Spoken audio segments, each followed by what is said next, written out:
Bismillahirrahmanirrahim. Assalamualaikum warahmatullahi wabarakatuh.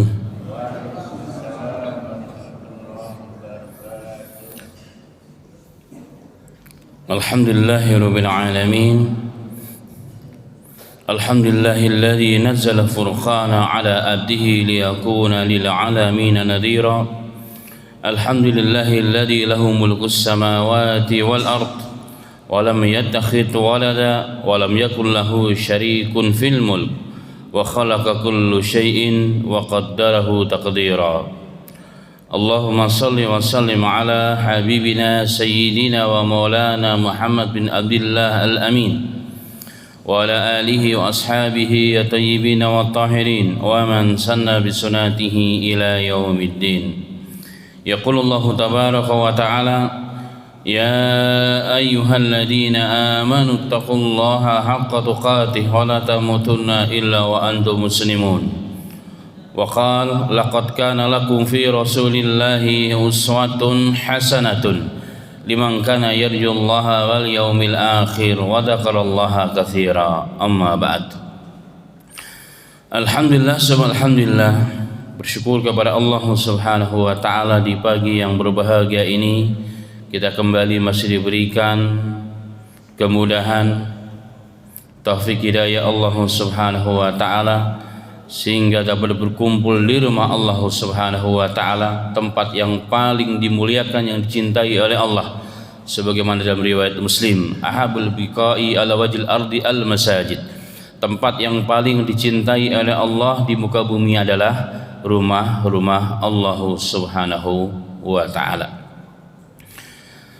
Dengan kondisi sehat walafiat, tanpa ada satu kekurangan apapun, dimudahkan oleh Allah Subhanahu wa taala. Semoga Allah menerima seluruh ibadah kita dan Allah mencatatnya sebagai kebaikan dan terus mengistiqomahkan kita semua hingga akhir hayat kita. Amin amin ya rabbal alamin.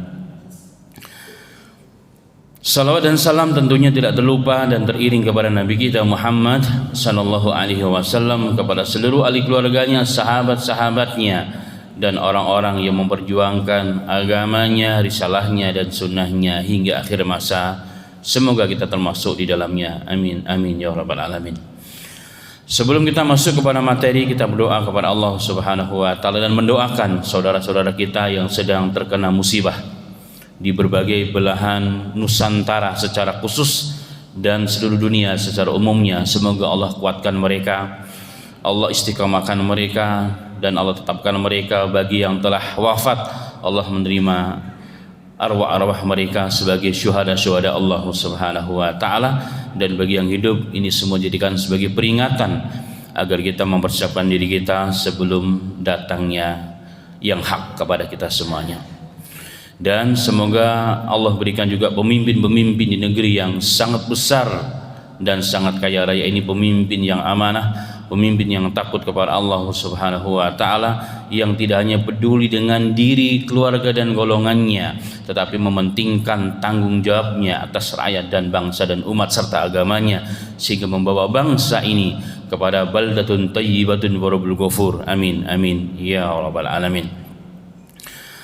Jemaah sekalian rahimani wa rahimakumullah, bahasan kita di pagi hari ini kita masuk kepada pertemuan ke-13, amalan perisai dari syaitan. Pada pertemuan yang akhir pada bulan kemarin ada satu bahasan yang terakhir, bahwa di antara perisai yang paling kuat untuk membentengi diri kita daripada gangguan syaitan, bahkan iblis, adalah belajar ilmu agama, belajar Al-Quran dan As-Sunnah, hadis-hadis Nabi Muhammad sallallahu alaihi wasallam.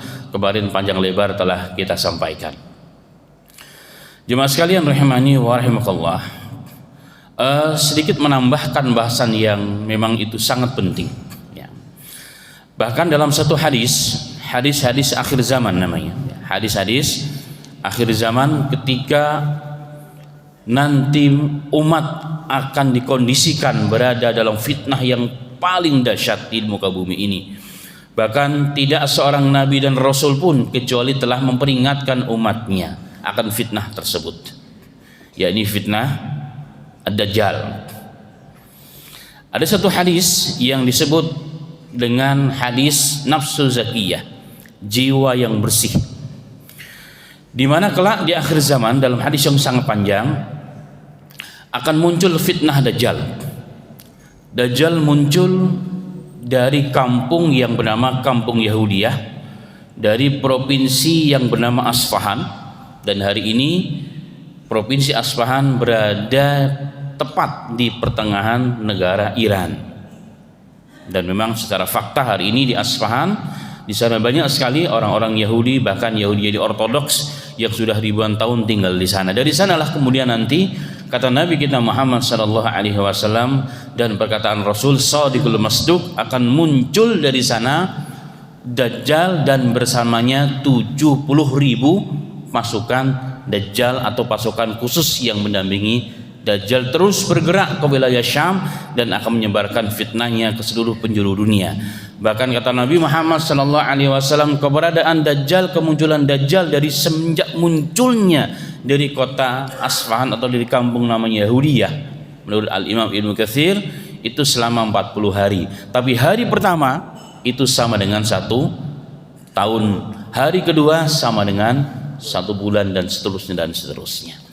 Dan Rasulullah mengatakan tidak ada satu kota pun, wilayah pun yang berpenduduk padat kecuali akan datang kepadanya Dajjal, kecuali 2 kota suci yang ianya dijaga oleh malaikat-malaikat Allah Subhanahu wa taala. Setiap jalan menyampaikan kepada 2 kota suci tersebut telah siap para malaikat-malaikat Allah yang telah mengunus pedang. Itulah kota Mekah dan kota Madinah.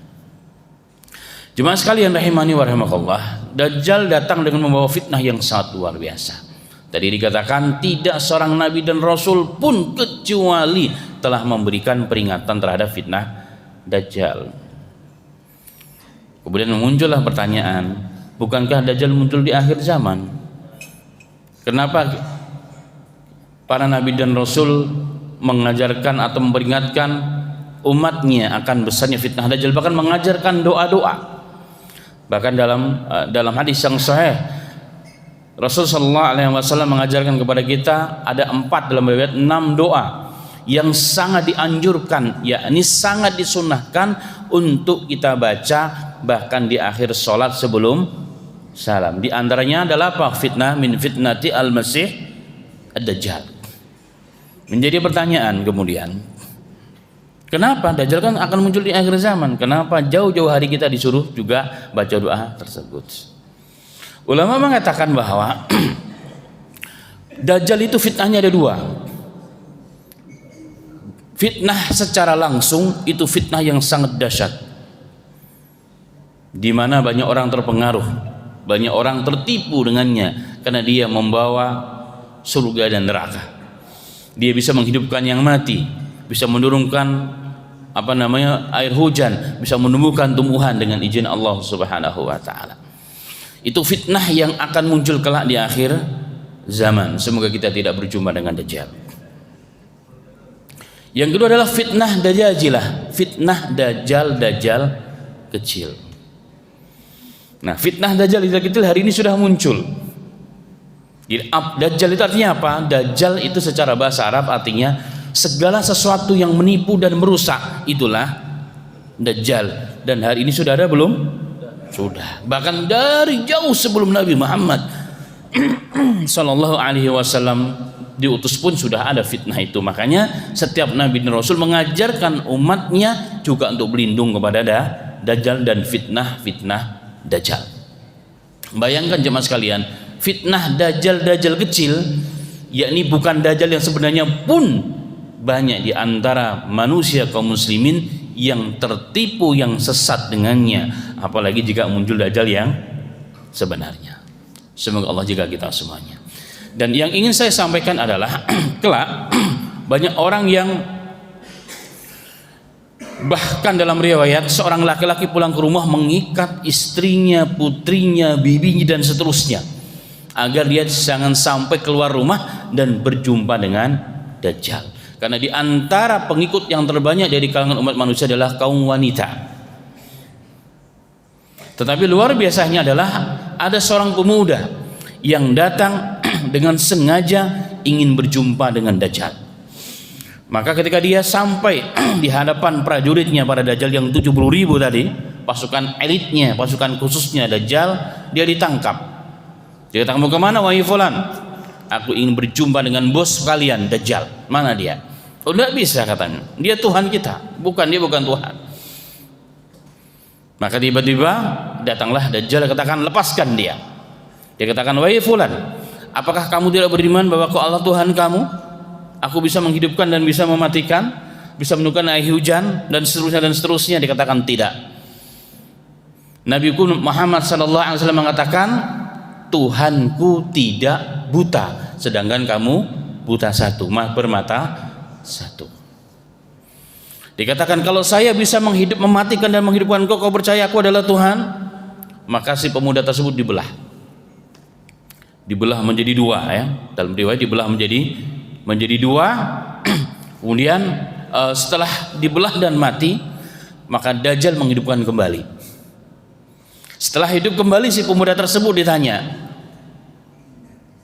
"Wahai pemuda, setelah kau mengetahui bahwa aku mampu mematikan engkau dan aku telah menghidupkan engkau barusan, apakah kamu beriman bahwa aku adalah Tuhan?" Jawaban dari seorang pemuda ini yang kaitannya dengan bahasan kita adalah apa? Dia katakan, "Wallahi, demi Allah, ma zadani basiratan illa annaka Dajjal."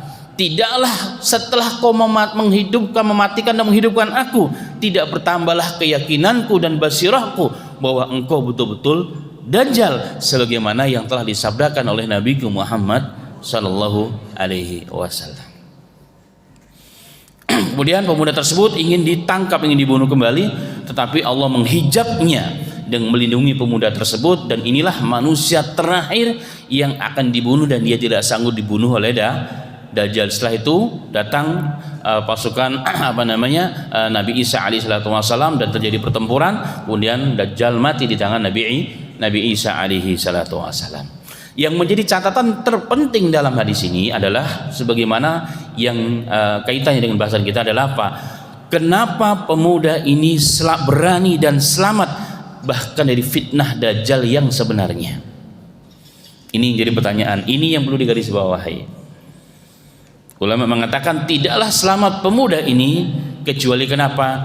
Dia memiliki ilmu yang sahih, ilmu yang benar, yang bersumber kepada Allah dan Rasulnya, sehingga menyelamatkan dirinya dari fitnah Dajjal. Dari fitnah Dajjal.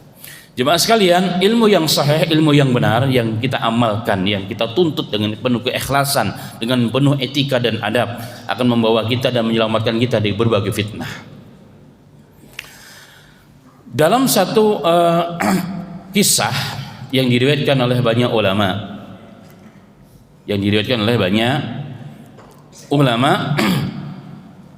sebagai catatan dari hadis bahwa wal faqihu wahidun asatu minasyaitani min alfi abid, bahwa seorang faqih, seorang ahlul ilm, seorang ulama itu lebih ditakuti syaitan dari 1000 ahli ibadah. Kemarin sudah kita bahas hadisnya sahih. Ini hadisnya dulu saya anggap dhaif, tapi ternyata sahih berdasarkan riwayat-riwayat yang lain yang sangat cukup banyak. Jadi satu ulama yang mengamalkan agama itu lebih ditakuti pada 1000 orang soleh tapi ahli ibadah, tapi bukan ulama. Nah, ini satu bukti ya tentang pentingnya ilmu yang benar, ilmu yang sahih. Semoga kita semua termasuk golongan di dalamnya. Amin ya rabbal alamin. Ada satu kisah jemaah sekalian rahimani wa rahimakumullah yang dinukilkan dalam beberapa kitab, kitab, termasuk kitab Talbisul Iblis ya, yang sangat ma'ruf. Kemudian Hilyatul Auliya, Bidayah Nihayah dan seterusnya, tentang kisah seorang syekh yang semua kita dengar tahu di Indonesia, Syekh Abdul Qadir Al-Jailani. Beliau berkisah, tamasala li syaitani fi dhu'i 'azimin. Satu ketika dia orang yang soleh, dia ahlullah ya. Syekh Abdul Qadir adalah ahlullah, orang yang dekat dengan Allah Subhanahu wa taala. Karya tulisannya luar biasa. Beliau mengatakan, dia bercerita kepada murid-muridnya, satu ketika syaitan telah menampakkan dirinya kepadaku dengan bentuk cahaya yang sangat agung ya, yang sangat luar biasa. Faqal, dan dia tiba-tiba mengatakan, ya Abdul Qadir, ana rabbuk.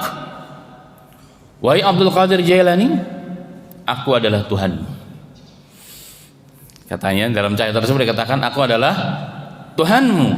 Wa qad ahlaltu laka muharramat, dan telah kuhalalkan bagimu apa yang haram. Artinya sudah tidak berlaku lagi syariat untukmu, kamu sudah sampai kepada peringkat tertinggi. Jadi syariat sudah lewat ya. Syariat sudah lewat, apapun kau lakukan sudah halal. Itu kata suara tersebut. Aku menghalalkan untukmu wahai Syekh Abdul Qadir Jailani. Maka Syekh Abdul Qadir mengatakan, faqultu saya la'in, pergi engkau wahai yang dilaknat oleh Allah Subhanahu wa taala, innaka syaitan, engkau adalah syaitan, engkau adalah syaitan. Fazala nur.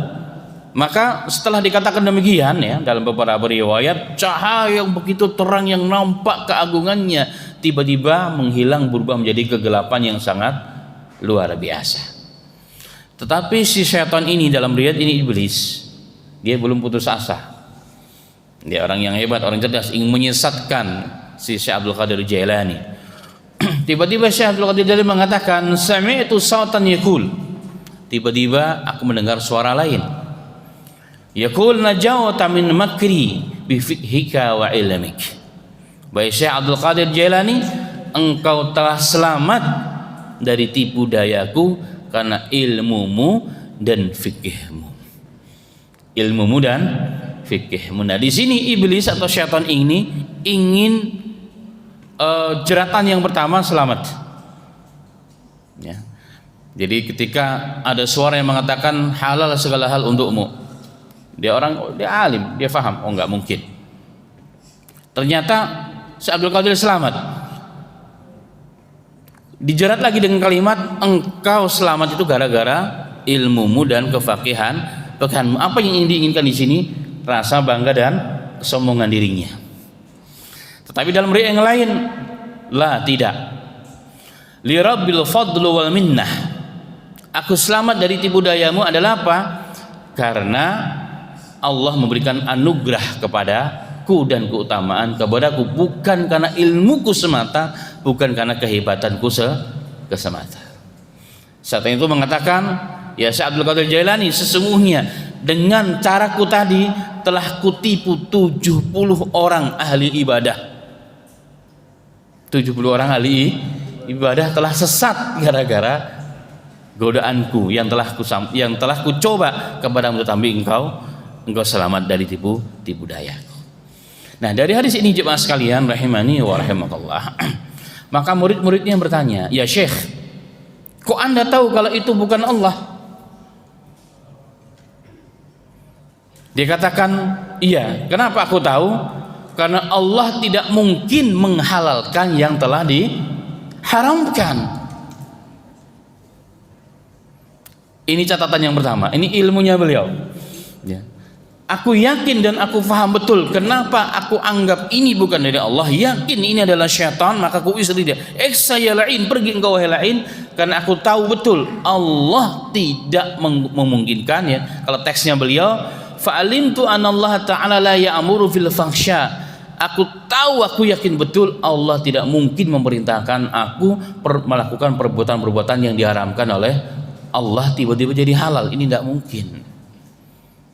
Karena Nabi Muhammad sendiri diperintahkan oleh Allah untuk menyembah Allah sampai akhir hayatnya. Wa'bud rabbaka hatta ya'tiyakal yakin. Sembahlah Tuhanmu wahai Muhammad sampai datang keyakinan, kematian kepadamu. Menurut ahli tafsir, itu Nabi Muhammad, Nabi kita yang turun kepadanya wahyu, Nabi akhir zaman saja diperintahkan Allah untuk menjalankan syariat sampai akhir hayatnya, apalagi aku. Dari situ aku yakin bahwa ini adalah perbuatan iblis. Jemaah sekalian rahimani wa rahimakumullah, berapa banyak ya dengan tipu daya iblis seperti ini banyak orang sesat. Ya, banyak orang sesat. Beberapa waktu yang lalu dunia maya dihebohkan dengan perbuatan dalam tanda kutip orang yang berbaju religi lah ya. Melakukan perbuatan yang sangat-sangat bertentangan dengan etika ketimuran, apalagi aturan agama. Mencium yang bukan mahramnya dengan bangganya di depan murid dan diviralkan, kan luar biasa. Dan anehnya lagi orang tua si perempuan ini mengatakan nggak apa-apa biar barokah, la haula wala quwata illa billahil aliyil azim. Ini fitnah jemaah sekalian. Kenapa itu bisa terjadi? Karena tidak adanya ilmu yang benar. Dan saya berjumpa ada beberapa orang ya ketika sedang berdakwah begitu di luar daerah, ada orang-orang yang memang masya Allah tertipu dengan hal seperti ini jemaah sekalian. Ya, saya berjumpa dengan maaf ya dalam tanda kutip tidak jauh dari tempat ini juga ya.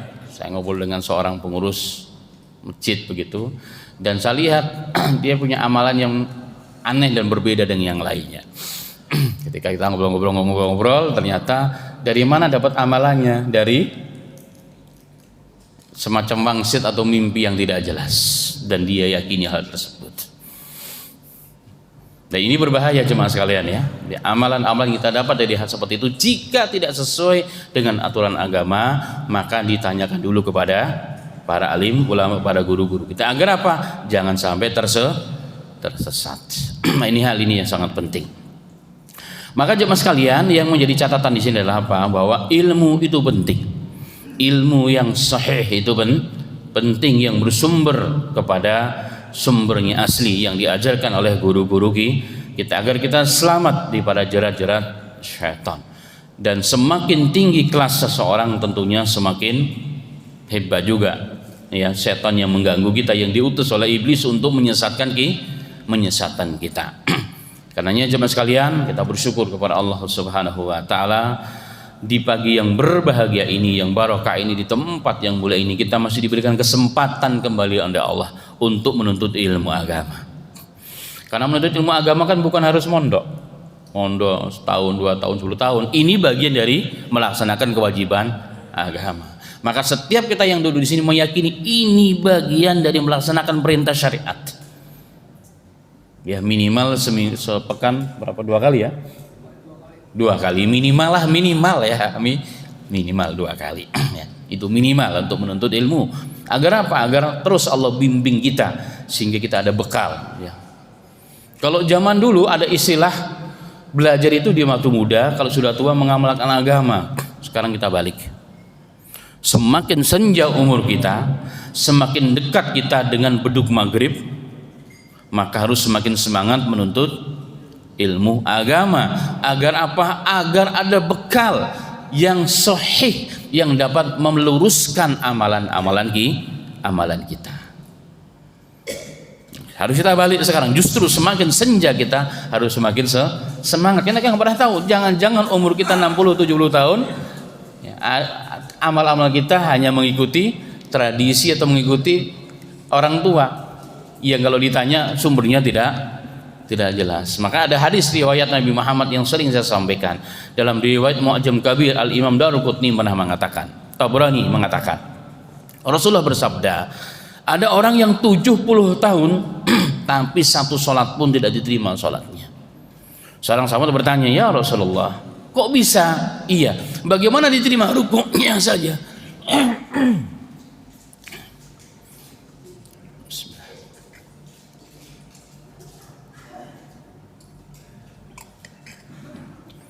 Rasulullah ditanya, ya Rasulullah, bagaimana ada orang yang salat 70 tahun gak diterima 1 rakaat pun? Rasulullah mengatakan, ya bagaimana diterima? Rukuknya saja, sujudnya saja tidak benar. Saya awalnya bertanya-tanya, kok kalimat ruku dan sujud? Kenapa? Oh ternyata Rasulullah ingin mengisyaratkan ruku dan sujud itu 2 perbuatan yang sangat mudah. Bahkan kalaupun kita tidak baca apa-apa tetap sah, karena membaca bacaan dalam ruku dan sujud itu sunnah. Tapi rukuknya dengan tumaknina, sujudnya dengan tumaknina benar, itu hukumnya wajib. Kalau ini saja tidak benar, yang lainnya bagaimana? Jadi perkara yang paling mudah kalau tanpa dengan ilmu, tanpa belajar dengan guru-guru, maka bisa jadi tidak benar. Ini hal yang gampang ya kan, hal yang paling gampang. Karenanya jemaah sekalian, semakin senja kita harus semakin bersemangat.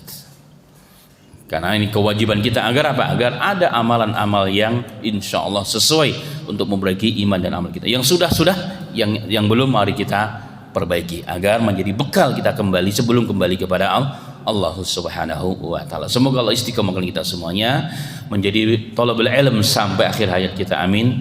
Amin ya rabbal alamin. Baik, jemaah sekalian rahimani wa rahimakumullah. Bahasan kita yang berikutnya adalah masuk kepada poin ke-27. Di antara amalan yang menjaga kita dari tipu daya syaitan adalah menjaga diri dengan ilmu tentunya ketika mendapatkan mimpi buruk. Karena mimpi buruk itu bisa menjadi celah syaitan untuk menggoda kita dan mengganggu kita, bahkan menyesatkan kita. Dari mana landasannya hadis yang sahih diriwayatkan Imam Bukhari dan lain sebagainya? Dari riwayat Abu Sa'id Al-Khudri radhiyallahu anhu, Rasulullah sallallahu alaihi wasallam pernah bersabda, "Idza ra'a ahadukum ra'ya yuhibbuha fa innama hiya minallahi ta'ala falyahmidillaha 'alaiha wal yuhaddis biha wa fi riwayatin wala yuhaddis biha illa man yuhibb." Jika salah seorang di antara kalian melihat mimpi berarti dalam tidur ya, bermimpi mungkin begitu lebih tepat. Jika salah seorang di antara kalian bermimpi dan mimpi tersebut disukai, apa kata Rasulullah sallallahu alaihi wasallam? Artinya disukai di sini sesuai dengan aturan syariatnya. Disukai di sini adalah sesuai dengan aturan syariat. Mimpi tersebut tidak bertentangan dengan aturan syariat. Maka Rasulullah mengatakan, fa innama hiya minallahi ta'ala, maka mimpi tersebut itu dari Allah. Mimpi tersebut dari Allah. Falyahmidillaha 'alaiha, maka hendaknya dia bertahmid, mengucapkan alhamdulillah, bersyukur kepada Allah Subhanahu wa taala. Wal yuhaddis biha, maka ceritakanlah, dalam riwayat ceritakanlah kepada orang yang suka dengan Anda. Jadi kalau ada mimpi yang baik, sebelum mimpi kita pun dengan adab tidurnya kita mimpi yang bagus, kita senang, Rasulullah mengatakan boleh kamu ceritakan dalam riwayat, tetapi kepada orang yang suka dengan Anda, jangan orang yang benci dengan Anda. Itu kata Nabi Muhammad sallallahu alaihi wasallam. Wa idza, tetapi sebaliknya, wa idza ra'a ghairu dzalika mimma yakrahu fa innama hiya minasyaiton falyasta'id min syarriha fala yadhkurha li ahadin fa innaha la tadurruh. Tetapi jika salah seorang di antara kalian bermimpi dengan mimpi yang tidak disukai, mimpi yang bertentangan dengan agama, ingat kata Rasulullah, itu dari syaitan, maka berlindunglah dari keburukannya. Berlindunglah daripada keburukannya. Jadi setelah mimpi buruk langsung ucapkan berlindung, a'udzubillahi minasyaitonir rajim. Yang berikutnya, wala yadhkurha li ahadin, jangan pernah kau ceritakan kepada seorang pun, fa innaha la tadurruh, agar dia tidak memudaratkan engkau. Kenapa nggak boleh diceritakan? Karena kalau diceritakan orang lain itu kemudian menjadi keyakinan, maka hal tersebut bisa terjadi karena Allah memperlakukan sesuatu kepada hambanya sesuai dengan prasangka hambanya. Maka kenapa harus di-keep, sudah berhenti sampai di situ, nggak boleh diceritakan dengan siapapun, bahkan orang dekat kita. Kenapa? Karena ketika kita ceritakan itu kemudian menjadi terbayang-bayang terus, kemudian berubah menjadi keyakinan, sugesti, dan ini berbahaya. Ini kemudian akan memudaratkan, bukan karena mimpinya tadi benar, tapi karena sugestinya, prasangka buruk kepada Allah, itu yang menyebabkan hal tersebut terjadi, dan ini celah syaitan. Dan ini celah daripada syaitan.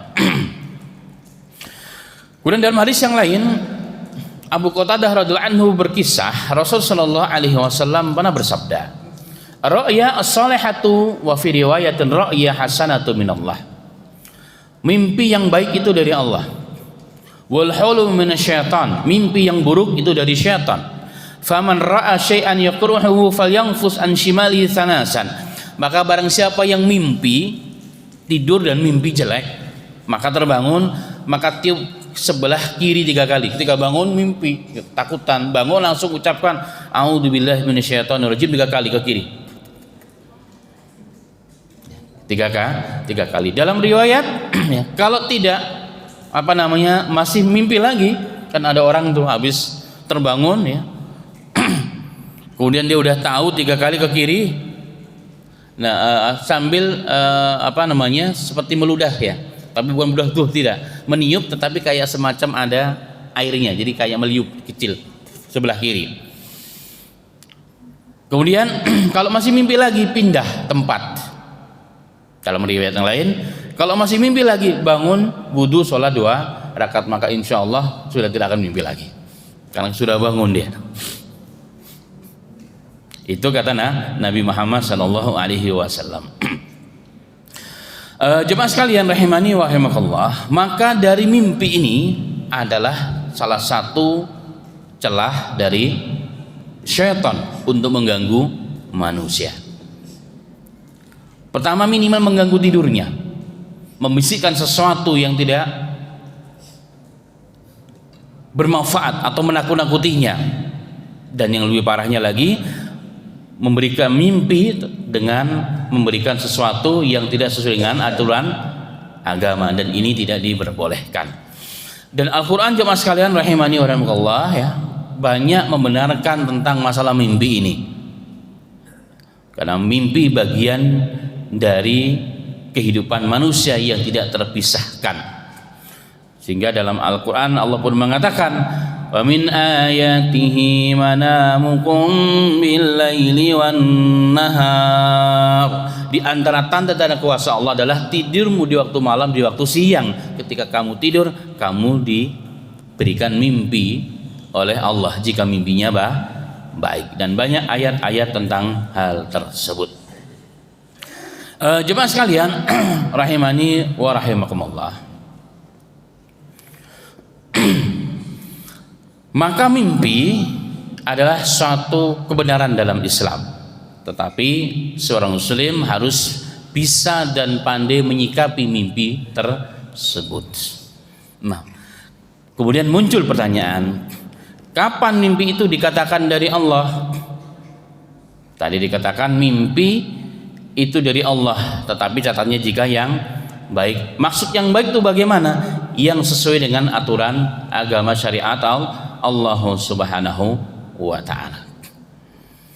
Dan mimpi yang baik itu biasanya ya, mimpi yang betul-betul dari Allah biasanya ya, itu sebelum tidur kita dengan adab, wudu 2 rakaat sebagaimana sholat, baca doa dan sebagainya, menjaga diri, kemudian mimpi, biasanya mimpinya baik. Tapi kalau tidak, kemungkinan mimpinya buruk. Kalau mimpinya buruk, ketakutan dan seterusnya, itu dari syaitan. Nah, itu dari syaitan tadi. Karena itulah Nabi Muhammad SAW memberikan sunnah-sunnah kepada kita ya, tentang bagaimana tata cara sebelum tidur. Pertama, agar menjadi ibadah. Yang kedua, agar tidurnya barokah.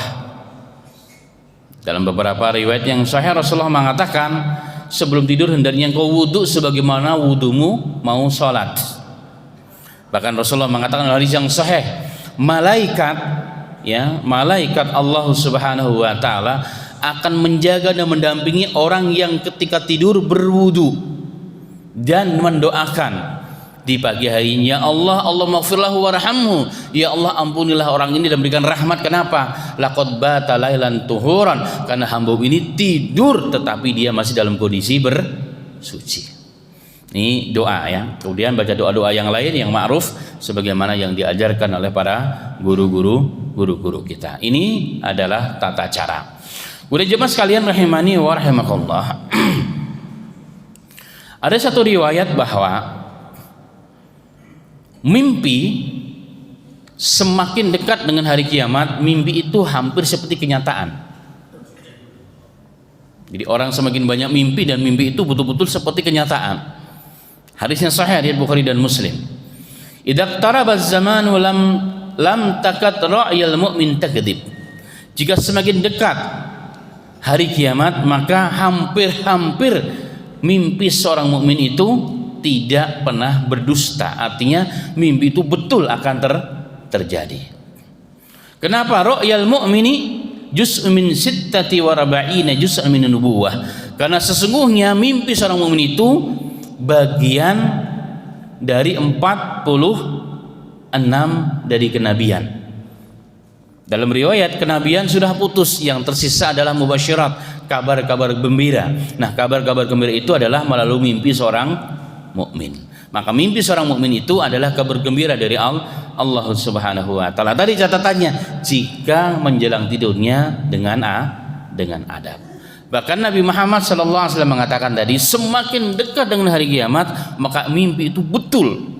Ya, mimpi itu hampir-hampir seperti kenyataan.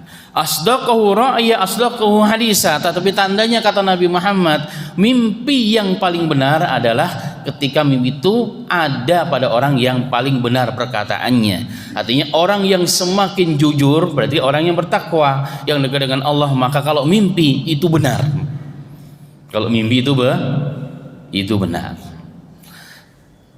Sehingga Al-Imam Ibnu Hajar Asqalani dalam Fathul Bari pernah beliau mengatakan, wa fihi anna sidqul hadisi yurusi safa'in nafs yatawaqqa minhu sidqu ra'ya wal kadhibu bil aks. Dalam hadis yang tadi di atas, bahwa semakin orang itu jujur, maka semakin benarlah mimpinya. Itu menunjukkan bahwa perkataan itu adalah bukti atau mewarisi apa? Kejernihan hati orang. Kejernihan jiwa, kesucian jiwa itu dilihat dari bagaimana berbicaranya. Kalau perkataannya benar dan jujur, begitulah hatinya sesungguhnya. Dan hati yang jujur itu akan juga, jika dia bermimpi, maka mimpinya menjadi benar dan menjadi kenyataan atau alamat dari Allah Subhanahu wa taala. Adapun tukang dusta sebaliknya. Tukang dusta sebaliknya. Bahkan ada dosa besar. Dalam riwayat Bukhari dan Muslim, Rasulullah mengatakan ada 3 dosa besar yang tidak terampuni kecuali dia bertobat. Satu di antaranya adalah apa? Dia mengatakan telah melihat padahal dia tidak melihat. Dia mengatakan saya bermimpi padahal dia tidak pernah bermimpi. Saya melihat Rasulullah dalam mimpi padahal dia tidak pernah melihat Rasulullah dalam mimpi. Ini dosa besar jemaah yang tidak terampuni kecuali dia bertobat kepada Allah Subhanahu wa taala. Jemaah sekalian rahimani wa rahimakumullah, berbicara tentang mimpi, Al-Quran banyak berkisah tentang mimpi, ya. Al-Quran juga banyak berkisah tentang mimpi, tetapi mimpi-mimpi yang kemudian menjadi pelajaran penting. Ada 2 mimpi dalam hal ini. Yang pertama, mimpi para nabi. Mimpi para nabi adalah wahyu, bagian dari para wahyu. Nah, ini bedanya ya. Manzilatul ra'ya indal anbiya ya wahyu. Mimpi bagi para nabi adalah wahyu. Nah, mimpi bagi seorang selain nabi hanya kabar gembira. Hanya kabar gembira, walaupun itu terjadi, tapi itu kabar gembira, bukan dalil dan bukan wahyu. Karena wahyu hanya kepada para nabi dan rasul. Ketika Allah memerintahkan Nabi Allah Khalilullah Ibrahim untuk menyembelih putranya, ya, dalam surat As-Saffat, itu melalui apa jemaah? Melalui mimpi. Falamma balagha ma'ahu sa'yan qala ya bunayya inni ara fil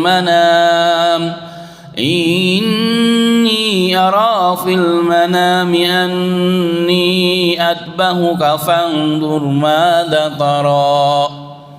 Ketika Ismail sudah menginjak umur bisa diajak bekerja sama alias bisa membantu orang tuanya, tiba-tiba datanglah Ibrahim sekian lama tidak berjumpa dari Palestina ke Mekah dan mengatakan, ya bunayya inni ara fil manam, wahai putraku yang sudah lama enggak berjumpa, aku datang ke sini karena aku diperintahkan melalui mimpiku untuk ngapain? Anni atbahuka fandur mata tara. Aku diperintahkan melalui mimpiku untuk menyembelih engkau. Bagaimana pendapatmu hai anakku? Itu melalui mimpi. Berarti mimpi para nabi adalah wahyu dan bukan untuk selain nabi. Makanya kalau selain nabi sesoleh apapun tiba-tiba dapat amalan dalam mimpi, itu nggak boleh langsung diamalkan, harus disesuaikan juga dengan tuntunan agama. Tanyakan kepada guru-guru kita agar tidak menjadi sesat. Saya pernah diskusi dengan seseorang, ada seseorang yang dia mengamalkan satu amalan ya. Sebenarnya amal ini sesuai dengan sunnah. Saya tanya, Bapak kok ngamal ini dari mana dapatnya? Ya Ustaz, saya mimpi langsung dari Rasulullah. Saya kaget. Wah, Bapak langsung dapat dari Rasulullah? Bapak cuma dengan Rasulullah? Iya. Kapan? Di mimpi katanya. Masya Allah. Di mimpi, alhamdulillah amalannya sesuai dengan sunnah Rasulullah. Jadi sebelum sholat dan sebelum wudhu bersiwak. Dalam Sahih Bukhari dan Muslim Rasulullah mengatakan ya, disunnahkan sebelum berwudu dan sebelum bersiwak, sebelum berwudu dan sebelum sholat itu disunnahkan untuk bersiwak. Rasulullah mengatakan, kalau tidak memberatkan umatku, laula anasyukala ummati, kalau tidak memberatkan umatku, kuperintahkan umatku selalu bersiwak ya, siwak ya, selalu bergosok gigi sebelum wudu dan sebelum sholat. Diamalkan itu. Saya tanya, dari mana Bapak dapatnya? Belajar Pak? Enggak, dari mimpi. Oh, gimana ceritanya? Satu ketika ya, dia mimpi di malam hari, tiba-tiba datang seseorang ya, tidak jelas ini nabi atau tidak nabi, begitu. Dia mengaturkan, saya nabi, tolong amalkan ini sunnah dariku. Dia lakukan. Saya tanya, Bapak dari mana yakin itu adalah nabi? Dari perasaan dalam mimpi tersebut. Rasulullah mengatakan, man ra'ani faqad ra'ani, barang siapa melihatku dalam mimpi, maka dia telah melihatku betul. Nah, ulama hadis mengatakan maksudnya adalah barang siapa melihatku dalam mimpi sebagaimana sifat Nabi Muhammad dalam hadis yang sahih. Contohnya yang mukanya dijelaskan, jenggotnya dijelaskan, maka dia telah melihat aku. Kenapa? Karena syaitan tidak bisa menyerupai diriku, itu kata Nabi Muhammad SAW. Tapi kalau belum jelas, ya itu belum jelas. Jadi nggak bisa dikatakan sebagai dari Nabi Muhammad SAW. Apalagi orang mengatakan aku telah melihat Nabi, tapi maaf Nabi Muhammad tidak berjenggot. Atau Nabi Muhammad tidak pakai baju, tapi maaf sedang berduaan dengan yang bukan mahramnya. Jelas itu penghinaan kepada Nabi dan itu dari syaitan. Ini hal yang menjadi catatan ya, menjadi catatan. Karenanya jemaah sekalian, melihat Nabi Muhammad dalam mimpi bukan jaminan di ahli surga. Ya, melihat Nabi Muhammad dalam mimpi, insya Allah itu isyarat lah baik ya, tapi bukan jaminan, isyarat baik insya Allah, tapi bukan jaminan. Kenapa? Jangankan hanya lewat mimpi, yang melihat Nabi Muhammad pun tapi nggak mengamalkan agamanya, masuk surga atau masuk neraka jemaah? Masuk neraka. Apalagi hanya sekedar lewat mimpi ya. Makanya ini perlu hati-hati. Baik, ini yang menjadi catatan. Nah, kemudian ada beberapa kisah-kisah, bahkan raja yang tidak muslim pun dia melihat mimpi ya di zaman di mana Nabi Yusuf alaihi salatu wasalam ya. Ini juga banyak dalam Al-Qur'an berkisah tentang mimpi. Tetapi mimpi-mimpi tersebut bukanlah jaminan, bukanlah kemuliaan kepada siapapun yang diperlihatkan mimpi-mimpi tersebut, tetapi ia adalah isyarat dari Allah Subhanahu wa taala. Jemaah sekalian rahimani wa rahimakumullah. Maka kesimpulannya ya, mimpi itu menjadi salah satu celah pintu syaitan, maka perlu kita menyikapi dengan ilmu. Dan mimpi itu ada 3, ini kesimpulannya. Mimpi yang baik itu datangnya dari Allah, biasanya kepada orang yang soleh, biasanya dalam kondisi dia baik, berwudu dan seterusnya ya. Dan mimpi yang buruk itu dari syaitan. Kemudian ada mimpi yang dia datang begitu saja, sebagai orang bilang kembangnya tidur. Nah, biasanya itu ada pengaruh daripada apa yang dilakukan pada hari itu, maka ini mimpi tanpa makna. Apakah mimpi boleh ditafsirkan? Boleh, tapi mimpi yang baik saja yang bisa ditafsirkan. Mimpi yang baik saja yang bisa ditafsirkan. Tidak semua mimpi bisa ditafsirkan. Walaupun ada namanya kitab Ta'birul Ru'ya, takbir mimpi, Al-Imam Muhammad bin Sirin. Tapi tidak semua mimpi bisa ditafsirkan, hanya mimpi-mimpi yang baik. Bahkan beliau dalam riwayat pernah mengatakan kepada seseorang kafir, dia datang, "Ya Syekh, aku bermimpi. Boleh kau takbirkanlah mimpiku ya Syekh?" Muhammad bin Sirin ini seorang tabi'in. Maka Muhammad bin Sirin mengatakan, "Saya akan takwilkan, tapi kamu masuk Islam dulu. Aslim awilak. Kamu masuk Islam baru kau takwilkan mimpi. Kenapa? Kalau mimpimu kalau kamu nggak masuk Islam nggak ada gunanya." Itu kata Al-Imam rahimahullahu taala. Nah, ini menjadi catatan kita bersama. Jadi jangan kita tersibukkan dengan mimpi, karena ada orang yang setiap mimpi bingung dia mencari tafsir, mencari takwilnya. Nggak perlu, sudah.